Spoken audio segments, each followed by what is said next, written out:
Dearest listeners, it is a truth universally acknowledged that pride makes for a most uncomfortable bedfellow when one finds oneself sleeping in the servants' quarters. Today, this author brings you the most extraordinary tale of a fall from grace that became, quite unexpectedly, a rise to something far greater. But let us not rush, for the best scandals, like the finest wine, must be savored properly. The morning mist of May hung over Grosvenor Square like a funeral shroud poorly disguised as bridal lace. It was the sort of morning that promised secrets, and gentle listeners, how this author adores mornings that keep their promises. Within the distinguished walls of Number 7, that palatial testament to old money and older secrets, a figure in brown wool knelt upon the marble steps of the main entrance. Not the servants' entrance, mind you, the main entrance. The very same steps where merely 3 years prior, silk slippers worth more than a footman's annual wage had descended toward a carriage bound for Almack's. This author has it on excellent authority that the figure was none other than Lady Seraphina Fairweather, though the employment registry at Mrs. Pemberton's domestic agency would insist she was simply Miss Sarah Fair, recently arrived from Yorkshire with impeccable references that nobody had actually bothered to verify. One must confess, there was something rather poetic about watching the former diamond of the season scrubbing the very marble where gentlemen had once waited to hand her into carriages. Her movements were methodical, precise, as though she could erase more than merely the mud from that morning's callers. The hands that had once played Mozart's most challenging sonatas for the Prince Regent himself now wielded a brush with the same devastating precision. Would you believe, dearest listeners, that not a single tear had been shed? Not when the bailiffs arrived at the Fairweather townhouse. Not when her father's shameful death, laudanum and debt, such disagreeable companions, left her with nothing but her mother's cameo and a surname too notorious to claim. Not even when she'd stood outside Number 7 a month ago, staring up at her former home before entering through the servants' door. The tragedy had been swift and merciless. Lord Fairweather, in his infinite wisdom, had invested everything in what he believed would be a triumphant speculation on Napoleon's defeat. The details remain murky, something about supply contracts and Portuguese gold that never materialized. But the result was crystalline in its clarity, complete and utter ruin. This author remembers the last ball Lady Seraphina attended. How radiant she appeared in celestial blue silk, dancing with the Marquis of Ashford while her father played cards in the study below. By dawn, Lord Fairweather had signed away not just his fortune, but his life, choosing the coward's escape rather than facing his daughter's eyes. Society, that fickle mistress, had turned its back with breathtaking efficiency. Friends who had once competed for her attention suddenly found themselves unable to recall her name. The marriage proposals, and there had been 3 that season, evaporated like morning dew under an unforgiving sun. Even her particular friend, Miss Cordelia Ashworth, had crossed the street to avoid acknowledgement when they'd passed in Bond Street. But here is where our tale takes its intriguing turn, gentle listeners. For the house that had once been Seraphina's kingdom had acquired a new master, and what a fascinating specimen he was. Mr. Jasper Blackthorne, and one must emphasize the Mr., for no title graced his name despite wealth that could purchase several, had arrived in London like a monsoon from his beloved Indies. This author finds it rather delicious that a man who had made his fortune in spices should purchase a house that had lost all its flavor. The ton whispered about him incessantly. His money was so new, it practically gleamed, earned through what some called trade, with the same tone one might use to discuss an unfortunate disease. Yet his fortune was undeniable. Ships laden with cinnamon and cardamom, partnerships with Maharajas, and a business acumen that made the old guard simultaneously envious and appalled. On this particular morning, as our disguised heroine scrubbed those fateful steps, footsteps echoed through the main hall. Not the hurried scramble of servants, nor the measured tread of the estimable Mrs. Crawford, the housekeeper. These were the footsteps of someone who owned the ground upon which he walked. This author has often observed that destiny enjoys its little jokes, and what happened next was worthy of the Drury Lane stage. Mr. Blackthorn, dressed for his morning ride in a coat of forest green that complemented his altogether too interesting eyes, paused at the sight of the figure bent over his entrance steps. Something in the line of her spine, too straight for servitude, too proud for her position, made him hesitate. Serafina, sensing observation, turned her head just enough to acknowledge his presence without meeting his gaze. It was a gesture so perfectly calibrated between deference and dignity that this author nearly applauded from her vantage point across the square. He stood there for a heartbeat longer than propriety demanded. Then, without a word, he continued toward the door, though his steps had lost their earlier certainty. But, and here, dearest listeners, is where fate showed her hand.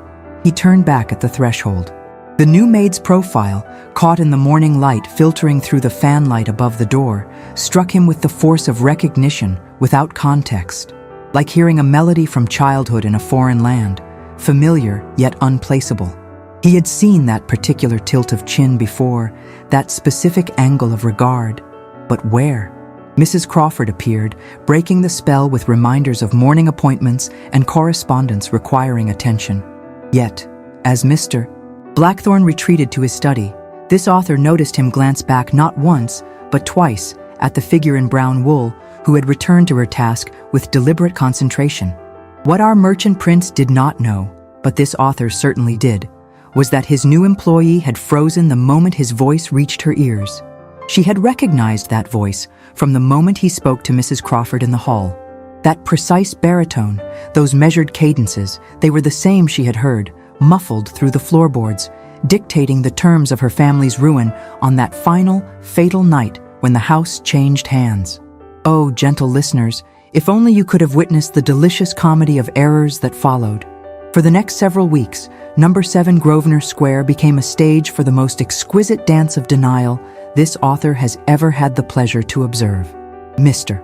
Blackthorn, a man who had negotiated with Bengali princes and faced down pirates in the Strait of Malacca, found himself mysteriously requiring his study cleaned at the precise hour when Miss Fair was assigned to that task. Mrs. Crawford, bless her practical soul, found these sudden needs for additional dusting rather peculiar. But who was she to question the master's newfound interest in household hygiene? This author finds it rather amusing that a man who built an empire on his ability to read people could not decipher why a housemaid's presence unsettled him so thoroughly. He would enter rooms she had just left, catching the faintest whisper of lavender, not the cheap toilet water of servants, but something finer, something that belonged to another world entirely. Meanwhile, our dear Serafina navigated the house with the careful precision of someone walking through a museum of their own past. Every portrait on the wall had watched her take her first steps. Every book in the library bore the invisible fingerprints of her childhood curiosity. The pianoforte in the music room, now kept locked, for Mr. Blackthorn did not play, had been her confidant through every joy and heartbreak of her 19 years. One particular afternoon, this author remembers it well, for the rain fell in sheets that turned the world beyond the windows into an impressionist painting. Mr. Blackthorn encountered Miss Fair in the long gallery. She stood before a portrait that had not been removed with the others, a painting of the old Earl of Fairweather, Serafina's grandfather, resplendent in his naval uniform. The look upon her face, one of such naked longing that even this hardened chronicler felt a pang, lasted only a moment before she sensed his presence. The transformation was immediate, shoulders squared, expression smoothed into polite vacancy, hands clasped in proper servant's posture. Mr. N.C. Blackthorn studied the portrait, then the maid, then the portrait again. The resemblance was there for anyone with eyes to see. The same aristocratic nose, the same determined chin. But surely not. The Fairweather daughter had vanished after the scandal, reportedly gone to distant relatives in Scotland. Everyone knew this, yet he found himself speaking, his voice carrying that particular quality of a man fishing for information while pretending idle conversation. He mentioned the portrait's subject, the old Earl's naval victories, the family's tragic end. Miss Fair listened with perfect servant's attention, offering only the minimal responses required by courtesy.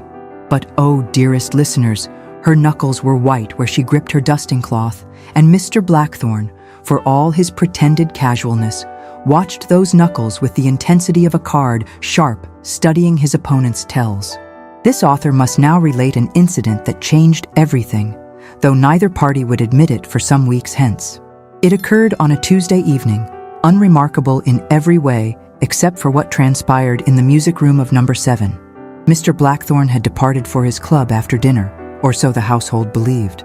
But business troubles, something tedious about delayed shipments and dock strikes, had soured his appetite for social discourse. He returned early, entering through the side door to avoid disturbing the staff's evening routines. It was then he heard it, music floating through the house like a ghost of former glory. Someone was playing the pianoforte in the locked music room, playing it with a skill that transformed the notes from mere sound into pure emotion. This author has it on good authority that Mr. Blackthorne stood frozen in the hallway for a full minute before moving toward the source. The door stood ajar. Mrs. Crawford must have forgotten to lock it after the weekly airing. Through the gap, silvered by moonlight, he saw her. Miss Fair sat at the instrument, her eyes closed, her fingers moving across the keys with the muscle memory of years of training. The piece was Field's Nocturne No. 5, that achingly beautiful Irish melancholy that seemed to weave moonlight itself into sound, a choice that revealed more about her state of mind than any confession could. Would you believe, gentle listeners, that our usually decisive merchant stood there for the entire performance? This author certainly would, for she has it on impeccable authority from sources within the household, sources who know the value of discretion and the price of information, that he remained transfixed for every note. When the last note faded into silence, Seraphina opened her eyes and found herself no longer alone. The look that passed between them, him in the doorway, her at the piano, contained entire novels worth of unspoken words. Fear, recognition, defiance, and something else. Something that made them both look away as though burned. She rose from the bench with that devastating grace that no amount of brown wool could disguise. He stepped aside to let her pass. Neither spoke. But as she moved past him, close enough that he could smell that mysterious lavender again, he noticed something that stopped his heart. Tears on her cheeks, silent and silver in the moonlight. The next morning, the pianoforte was unlocked. A note in Mr. Blackthorne's distinctive hand was left with Mrs. Crawford. The instrument was to be maintained and available should any member of staff wish to practice, provided it did not interfere with their duties. The entire household buzzed with speculation, but Miss Fair said nothing. She simply continued her work, though this author noticed she now took special care to avoid the music room entirely. Atto 5. O grande malentendido. One must confess, dearest listeners, that even this author did not see the storm approaching until it was nearly upon us. It arrived in the form of Miss Cordelia Ashworth, now Mrs. Reginald Pembroke, who came to call on a Thursday afternoon with all the subtlety of a cannon blast. Mrs. Pembroke had heard, through the elaborate network of gossip that sustains the ton-like morning tea, that Mr. Blackthorne was finally receiving callers. She arrived with the transparent intention of securing an invitation to his rumored Christmas ball. Rumored because he had not yet decided to host one, though society had already decided for him. This author was fortunate enough to be taking tea with Lady Blackthorne. Oh, did I forget to mention that our merchant's formidable aunt had arrived from Bath. Lady Temperance Blackthorne, widow of Sir Reginald Blackthorne and bearer of the only title in the family, had descended upon number 7 like a benevolent hurricane 2 days prior. But I digress. Mrs. Pembroke swept into the drawing room in pompous purple silk, and fate, that mischievous orchestrator, arranged for Miss Fair to be serving the tea. The recognition was instantaneous. Mrs. Pembroke's teacup rattled against its saucer as her eyes widened in shock. Seraphina, for there was no hiding it now, stood frozen, the silver teapot suspended in mid-air like a sword of Damocles. What followed was a masterclass in social cruelty. Mrs.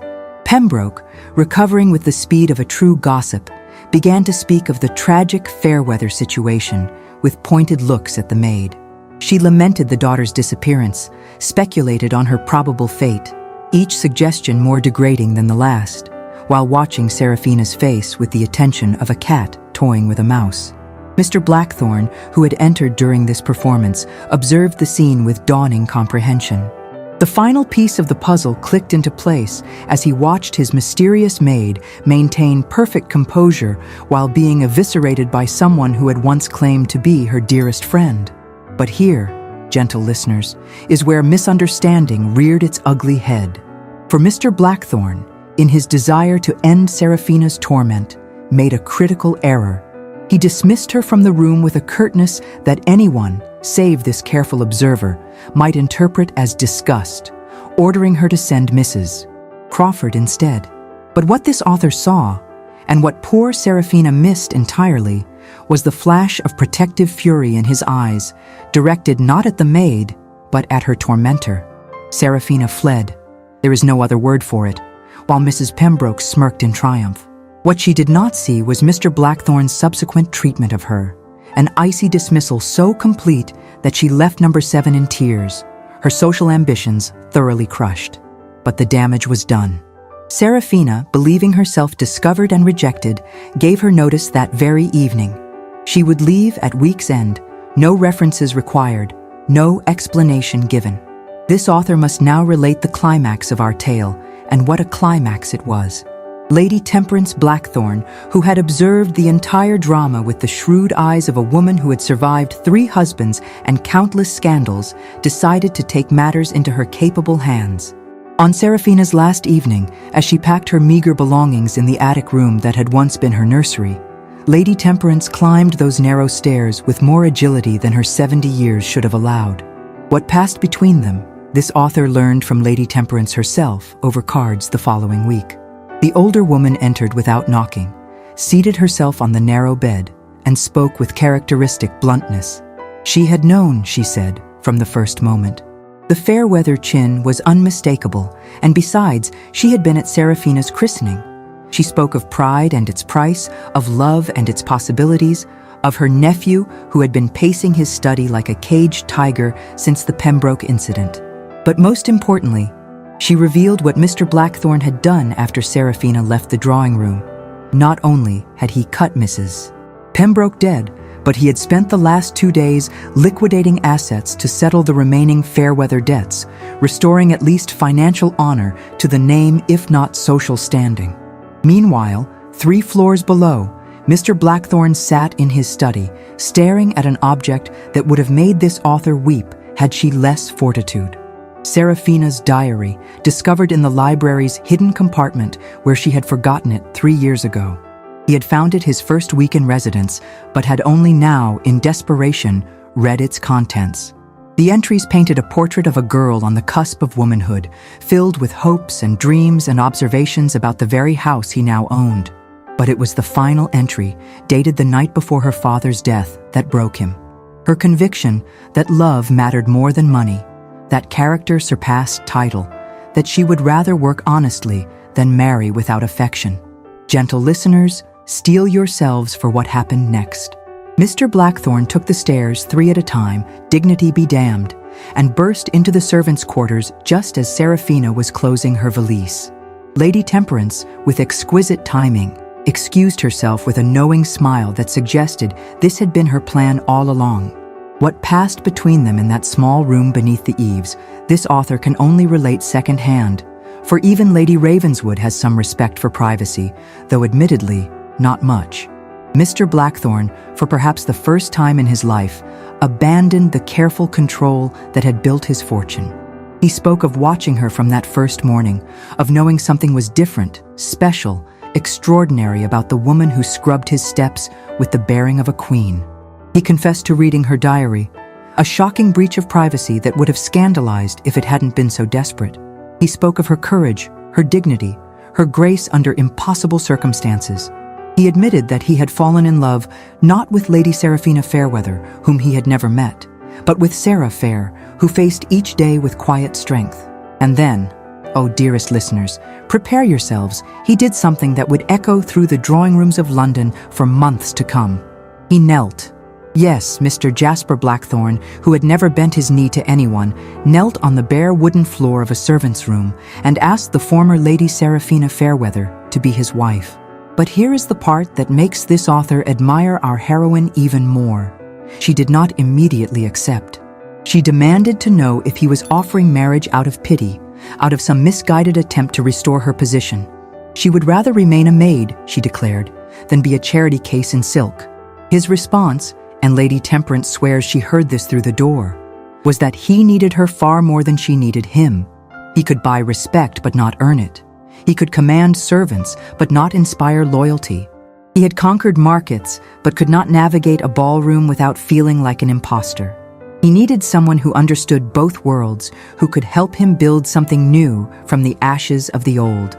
When she finally said yes, and gentle listeners, she did say yes, this author is told the kiss that followed was worth every moment of heartbreak that preceded it. The wedding took place 6 weeks later at St. George's, Hanover Square. Not the grand society wedding that Lady Seraphina Fairweather might once have expected, but not the hidden ceremony that Miss Sarah Fair might have feared. It was, instead, something altogether new, attended by those who valued courage over convention, love over lineage. This author was present, naturally, and can report that the bride wore her mother's wedding dress, cleverly altered by her own hands. The groom looked at her throughout the ceremony as though she had hung the very stars. Lady Temperance wept, though she denies it to this day. And even Mrs. Crawford was seen dabbing at her eyes with a handkerchief. The ton, predictably, was divided. Some cut the new Mrs. Blackthorne entirely, unable to forgive her for surviving her fall. Others, particularly the younger set, who found the whole tale terribly romantic, embraced her as a figure of fascination. The merchants' wives, previously snubbed by society, found in her a champion who understood their world. But perhaps the most delicious development, dearest listeners, was the Christmas ball that did indeed take place at number 7. The house that had witnessed such sorrow blazed with light and laughter once more. And when Mr. and Mrs. Blackthorne opened the dancing, she in amber silk that caught the light like flame, he in elegant black that finally sat naturally on his shoulders, this author observed something wonderful. They danced as equals. Not a merchant and a fallen lady, not a master and a former servant, but two souls who had found each other across an impossible divide and chosen to build a bridge rather than accept the separation. Mrs. Pembroke, one hears, was not invited. She spent the evening at home, writing furious letters about the decline of proper society. This author takes particular pleasure in reporting that not a single person of consequence bothered to read them. As for the Blackthornes, they prospered. His business acumen combined with her social intelligence created a new kind of power in London society.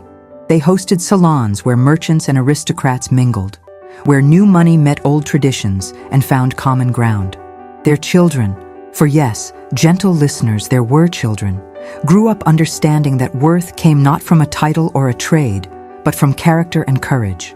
The house at number 7 Grosvenor Square became known not for the scandal of a lady becoming a servant, but for the triumph of a servant revealing herself to be a lady all along, though perhaps those terms no longer mattered in the world the Blackthornes were helping to create. And so, gentle listeners, another tale reaches its blessed conclusion. This author withdraws until our next encounter, but before she does, she leaves you with this observation. The finest love stories are not those where a prince rescues a princess from a tower. They are those where two people rescue each other from the prisons of their own making. Pride, prejudice, fear, and the 1,000 small cowardices that keep hearts apart. Lady Seraphina Fairweather fell from grace only to rise as Sarah Fair and finally bloom as Mrs. Jasper Blackthorne. In losing everything, she gained the only thing that truly mattered: a love built on truth rather than illusion, respect rather than reputation. Until then, remember, the greatest scandals often lead to the greatest happiness, and the most unexpected matches frequently prove the most enduring. This author has it on excellent authority that Mrs. Blackthorne still occasionally scrubs the entrance steps of number 7, much to her husband's amusement and the staff's horror. She claims it keeps her humble. This author suspects it keeps her grateful, a far more valuable currency than either pride or pounds.